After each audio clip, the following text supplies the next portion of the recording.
FFF National, JSC, PEIFC, comme vous le désirez. Tamboura, l'accélération de Tamboura est maintenant dans la surface face à Malaga, Tamboura est passé. La frappe et l'ouverture du score. L'ouverture du score de Niangbo après un magnifique travail d'Amadi Tamboura. Amadi Tamboura qui donne raison, hein, Clément, à Eric Chel, excellent, vous m'avez dit cette semaine. Ouais. Rivas face à Sako. Rivas, Sako, Rivas.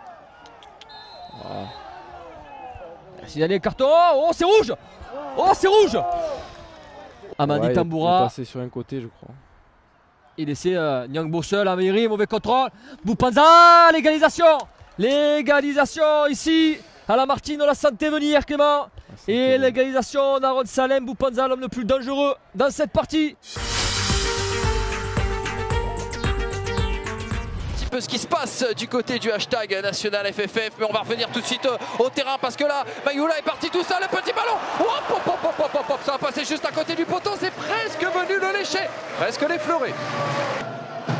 Avec ce ballon vers Rousselet, il a d'ailleurs un bandage, hein. Rousselet est revenu avec un bandage, le numéro 34 du Stade Lavallois, qui va donner ce ballon à Mayela en face à face. Oh, que va décider monsieur l'arbitre? Et bien ça sera pénalty. Ça sera pénalty, il désigne le point de pénalty. Papé Makoussar qui s'élance, pied gauche, et le contre-pied parfait, l'ouverture du score ici à Francis Levasseur. 1-0 pour le Stade Lavallois. Ah, il a laissé aucune chance à son vis-à-vis. Il est à 200 à l'heure avec lui, il a transmis son ballon, il va être aussi à la retombée avec cette occasion, la frappe, c'est passé entre les jambes du gardien. On s'est pas bien compris, ça va revenir dans les pieds. Oh là là là là, un coup de billard en tout cas dans cette surface de réparation. Offensivement, Héloïse qui a un petit peu passé les bras sur Dia, pourtant le jeu se poursuit avec Pinto qui revient sur Henry.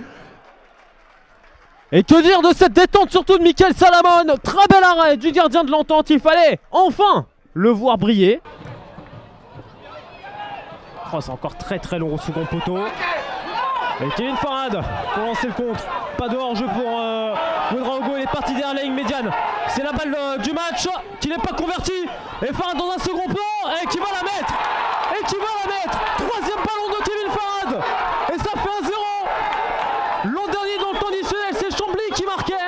Cette année, c'est Chambly qui était fait dans le temps additionnel.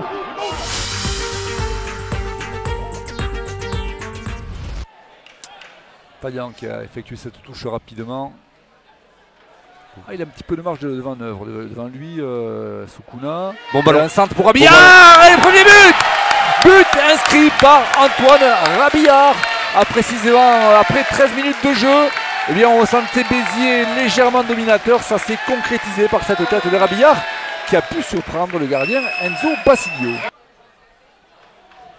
Avec combinaison avec Boissier, belle ouverture à destination, ça peut être trop beau ça. Ballon contré, le but inscrit par les Ruténois. Il semblerait que, heureusement pour Béziers, que le joueur Maxime Rass n'a pas pu. Oh la frappe terrible, le boulet de canon.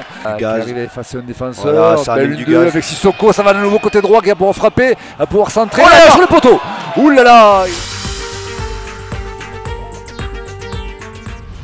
Ça fait à peu près jeu égal, même si là il y a des bonnes ouvertures, notamment celle-ci à destination de Adrian Dabas. Le petit coup du sombrero et l'ouverture du score. Voilà, en Vendée, ça n'a pas traîné. Ça fait donc 1-0 pour cette équipe vendéenne. Il a fait attention en tout cas de ne pas l'être. Le beau petit coup joué, la frappe sur la barre transversale, c'était superbement joué de la part d'Adrien Dabas. Les gauche, il va faire jouer son double mètre et sa puissance, il vient de rentrer en jeu. La frappe peut-être, non.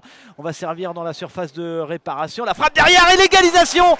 Ouais, égalisation logique. Ouais, celle-ci, ça poussait hein, depuis tout à l'heure. Gbo qui nous fait une Neymar là dans le camp de Concarneau. La frappe derrière qui croise trop. Ah, c'était drôlement bien joué. Là, c'est Soufiane-Attic. Oh, l'occasion pour Soufiane-Attic, la frappe. Oh, le gardien qui relâche le ballon. Est-ce que ça va donner une ouverture du score? Oh, énorme double interception du gardien. Quelle parade. Oh, 52 minutes bientôt de passer dans la surface de réparation. Oh, ça a été détourné, c'est pas fini, la passe rentrée. Oh, est-ce que ça va rentrer du monde dans la surface? C'est une frappe. Derrière, ça va peut-être donner une nouvelle occasion. Attention, ça va partir en contre là avec Jamal Thiaré. Peut-être la bonne couverture de Mendy. La frappe, elle a vu. Oh, il est superbe ce but de Charles Boitin, il a reprise. La demi-volée de l'ancien Rouennais. Et là voilà l'ouverture du score avant Chine. Il est passé et attention à ce ballon pour Mayelou. Pas de position de hors-jeu. Mayelou dans la surface. L'arrêt exceptionnel de Sébastien Renaud. Abdoulaye Sané d'accélérer le jeu, de retrouver Teddy Thomas justement. Pas de position de hors-jeu pour l'ancien Moulonnais à l'entrée de la surface. Teddy Thomas sur son pied gauche. Le centre de Thomas. Et l'égalisation.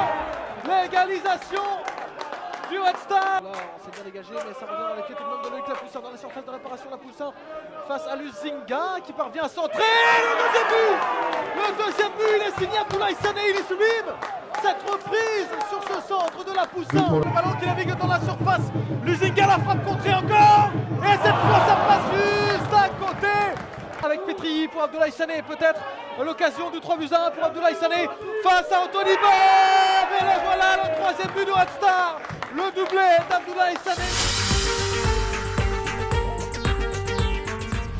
Malgré sa grande taille, il l'a démontré par le passé, notamment avec Lyon-Duchère. J'avais le souvenir la saison dernière, il nous avait vraiment fait mal au match aller lorsque j'étais au Paris FC. Et là, il fait encore très mal avec ce centre et l'ouverture du score après 5 minutes de jeu pour les joueurs de Dunkerque. Regardez justement, Tuta en parlait. Travail de pivot formidable, il se retourne, il élimine, il centre. Et ensuite, ça fait 1-0. On le disait juste avant, hein, cette capacité qu'il a à pouvoir conserver ce ballon, dos au jeu au milieu de 2-3 adversaires. Encore une fois, la montée d'Abou Demba, le centre d'Abou Demba. Ah, il y avait un contact dans la surface. Et oui, penalty. Penalty donc pour Grenoble. Et Benvito face au jeune Jérémy Jacquet, le numéro 2. Et Benvito s'est frappé. Oh, le poteau qui repousse la tentative de l'attaquant Nicolas Benvito. Et voilà, un tout petit peu trop ouvert son pied. Un corner pour les joueurs de Grenoble, la tête et l'égalisation. L'égalisation signée Eric Van de la Ville qui remet les compteurs à 0 sur corner et qui marque donc de la tête son premier but de la saison.